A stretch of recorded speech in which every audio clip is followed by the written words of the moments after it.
रीमा, सामने रख के केसेस को तरमीम की गई हैं, ऐसा ही है? भट्टी साहब गिनवा भी रहे हैं, कह रहे हैं बैरून मुल्क से जो सबूत आएगा काबिल कबूल नहीं होगा।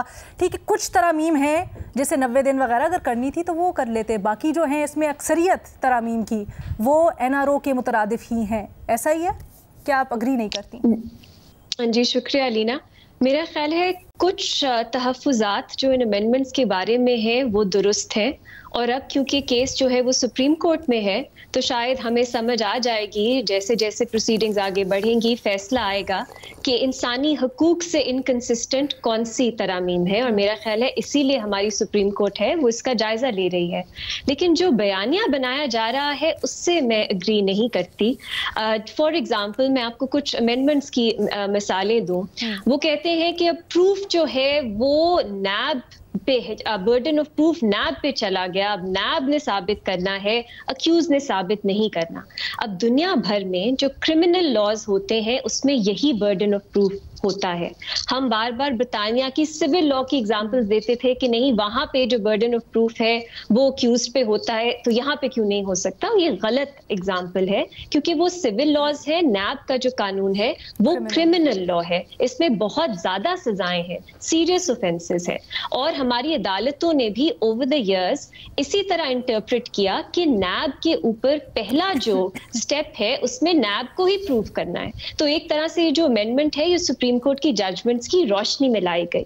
दूसरी आप मिसाल दे लें कि मिलिशियस प्रोसिक्यूशन, कि अब अगर नैब केस साबित नहीं करेगा तो उनको केसेस चलेंगे। अब ऐसा भी नहीं है, ये गलत इंटरप्रिटेशन है, ये गलत बात है। अगर अदालत, नैब अदालत कहेगी कि ये जो केस बनाया गया ये मिलिशियसली बनाया गया, गलत इंटेंट के साथ बनाया गया, फिर उन पे केस चल सकता है। और ये भी दुनिया भर में कवानीन है। मेरा ख्याल है हमें इनकी बहुत जरूरत है क्योंकि जैसे हमने पहले बात की, सुहेल साहब ने बात की, नैब जो है वो मिलिशियसली इस्तेमाल हुआ है इस मुल्क में।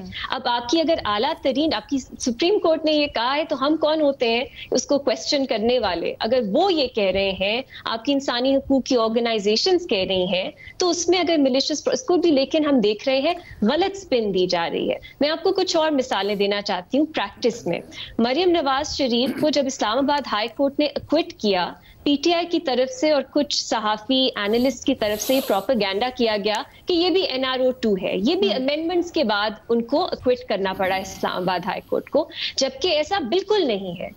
इस्लामाबाद हाई कोर्ट की जजमेंट जो पिछली शक्ल थी नैब की उस पे बेस्ड है, और उनको मरियम नवाज के खिलाफ सबूत नहीं मिला इसलिए उनको एक्विट किया गया। अगर आप जजमेंट पढ़ें, गलत बयानिया बनाया गया। फिर अभी कुछ दिन पहले की मिसाल मैं आपको दूं, शहजाद अकबर साहब ने ट्वीट किया कि शहबाज शरीफ के खिलाफ डेली मेल को उनको अपोलोजाइज करना पड़ा क्योंकि उनको चार्ज NRO 2 के बाद, नैब की अमेंडमेंट के बाद नैब ने चार्ज ही नहीं किया क्योंकि वो तो बिल्कुल टूथलेस हो गई, इसलिए उनको माफी मांगनी पड़ी। अब ऐसा भी नहीं है, डेली मेल ने कहा कि कभी वो अक्यूज ही नहीं हुए थे, उन पे कभी एलिगेशंस ही नहीं थी, डिफिड का जो पैसा है उसमें करप्शन करने की, उसकी चोरी की, इसलिए उन्होंने माजरत की। लेकिन शहबाज अकबर ने कैसा ट्विस्ट उसको दिया कि नैब अमेंडमेंट्स की वजह से वो चार्ज नहीं हुए, ये NRO 2 हो गया।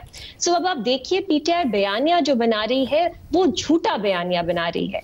आप, अगर आपको कुछ इस प्रोविजंस पे आपको कंसर्न्स है, आप उनकी एक फैक्चुअल एनालिसिस करें, उसकी बात करें। और ये सिर्फ देखिए, ये पीटीआई तो ये कहेगी कि सिर्फ मुल्क में 2-3 ही चोर जमाते हैं, लेकिन क्या पीटीआई में हमें नहीं मालूम कैसे लोग हैं? क्या काफ लीग पे नहीं करप्शन के केसेस होते? क्या पीटीआई के अपने लीडरान के ऊपर नहीं करप्शन के केसेस? पाकिस्तान में करप्शन एक बहुत कॉम्प्लेक्स मसला है और उसमें कवानीन जो है आप जो कह रही हैं ये बहुत छोटा उसका हिस्सा है। हाँ, आप जो कह रही हैं वो अपनी जगह बिल्कुल दुरुस्त है, किस तरह से कवानीन का गलत इस्तेमाल होता है। लेकिन यहाँ पर कवानीन किस तरह से गलत इस्तेमाल के लिए बनाए जाते हैं या उनमें अमेंडमेंट्स की जाती हैं, ये भी एक बड़ा सवाल जो आज अदालत में भी उठा है। इल इंटेंशन की बात, गलत इंटेंट की बात जो अभी आपने की, क्या आपको लगता है कि इस असेंबली ने जिस तरह से नैब तरमीम करवाई, और फिर बिल्कुल मेरे कंसर्न्स हैं, आप दुरुस्त कह रही हैं, लेकिन वही बात है कि प्रोपेगेंडा इतना होता है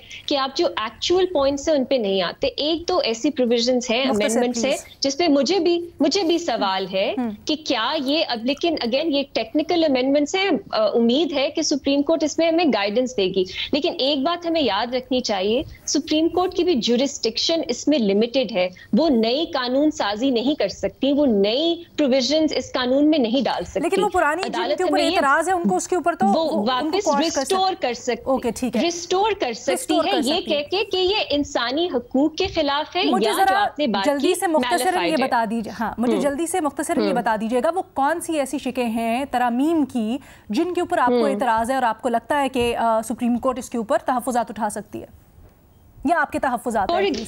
देखिए मैलिफाइडी वाला तो मैं नहीं कहूंगी, ये तो उनके पास ही प्रूफ होगा कि बदनीयती अब कानून में क्या है। इसके जो थ्रेशोल्ड है वो बहुत हाई होता है। जो हम अभी बात करें कि अपने मफादात के लिए, वो थ्रेशोल्ड नहीं होता, वो ज्यादा होता है। मेरा ख्याल है कुछ डेफिनेशंस जो उन्होंने तब्दील की हैं, एसिड्स की डेफिनेशंस, उस पे मुझे कुछ कंसर्न्स है।